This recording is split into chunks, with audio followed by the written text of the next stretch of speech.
So when should you go see a counselor? And this is a question I get all the time. And there's not a hard and fast rule on this. Every person probably has their own opinion. But here's kind of how I think about it. I kind of think about it in people that may fall into three different categories. The first category is if you are being prescribed any sort of medication for depression, anxiety, mood, if you've been diagnosed with some kind of mental illness that you're being prescribed medication for, your prescriber, probably your family doctor, is going to recommend that you go to counseling. And I think that's a good recommendation. It's extremely rare that whatever these symptoms are that you're having, that medication alone will just clear those up. Typically, people in this situation are really struggling, and they've got some really challenging life circumstances that they're going through, and many of these circumstances can trigger these symptoms. And so I think it's a good idea to go see a counselor at that point, just to help process what's going on and to help navigate those challenges, to help build the skills that you need to thrive in the midst of whatever things are going on. So that's the first category. If you're being prescribed any kind of medication by your doctor, it would be a good recommendation to see a counselor. That's definitely one I would take seriously from your doctor. And the second category, again, is kind of hard to quantify, but it's very subjective. Do you feel stuck? Do you feel stuck in your career? Do you feel stuck in a relationship? Do you feel stuck personally? In a relationship, maybe you're not really sure what to do. Maybe this relationship is at a crossroads and you need some help kind of talking that through.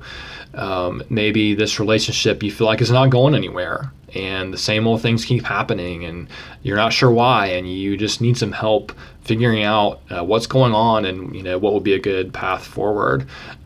In your career, the average job duration is 4 years. So if you keep a job for 4 years, that's average.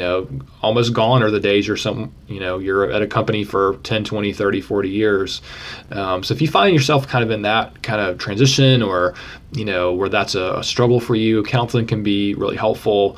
And personally, anxiety and depression are huge right now, particularly with COVID. And so if you're feeling, any kind of those, depressed mood, kind of anxious feelings, grief, any of these kind of feelings that you have that are really impairing your day to day, if you're being stifled by what you're feeling, counseling can be really helpful. So that's kind of the second category. If you feel stuck, personally, professionally, relationally, counseling can be really good.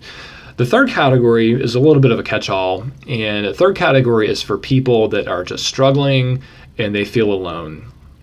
And for whatever reason, they don't have people in their life that they can talk to, whether those relationships don't exist or whether what they're going through, they just feel like it's so hard and so challenging. Maybe it's so embarrassing. Maybe there's guilt and shame there that they just don't feel like they can share it with any people that they know. A lot of people in that boat. I see a lot of people in that boat. They feel like they've got nowhere else to turn. They know they need to talk about what's going on, and they just don't have anyone in their life that can fill that role. So if that's you, if you fall into that third category, counseling can be really helpful. And, for someone like that, maybe a good goal in counseling would be to, feel more comfortable opening up to people that you have, or people that are in that person's life currently, or maybe talk about how to cultivate friendships and build a system of people that can encourage and support. But again, that's a third category of people that really I think could benefit from counseling. Again, those are my three kind of categories where I see people that counseling could be really helpful for. There's tons of opinions on this. I'd be curious what yours are, if you have anything to add, or anything that you think I left off, or any of those things that I said that you think maybe aren't people that should see a counselor. Love to hear from you. Out for now, and we'll see y'all next time.